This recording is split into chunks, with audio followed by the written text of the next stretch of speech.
Programang ito ay rated SPG, striktong patnubay at gabay ng magulang ang kailangan. Kakalat ang balita na patay na si Tanggol. Simula kasi ng pagsabog ay walang balita kung buhay o patay na si Tanggol. Lahat ng kasama ni Tanggol sa stage ay patay, kaya malamang ay patay umano si Tanggol. Hindi kumbinsido ang mga gerero dito. Hanggat hindi umano nila nakikita ang bangkay ni Tanggol ay hindi sila maniniwala. Kaya kukumpirmahin ito ni Roberto kay Lucio. Ayon kay Lucio ay patay na umano si Tanggol. Kitang-kita niya umano kung paano bumulagta si Tanggol.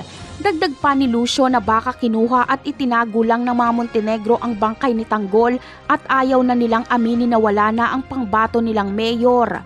Maniniwala naman si Roberto na patay na nga si Tanggol dahil maglalabas ng statement si Don Julio na nagluluksa siya dahil namatayan siya ng apo.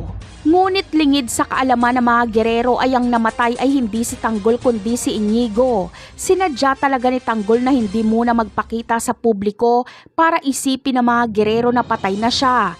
Dahil kung alam na mga gerero na buhay pa si Tanggol ay gagawa na naman ang mga gerero ng hakbang para patayin si Tanggol.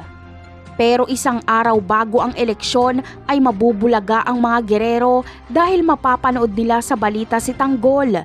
Buhay na buhay ito at haharap sa media. Sasabihin niyang tuloy ang kanyang laban para sa pagbabago ng Maynila.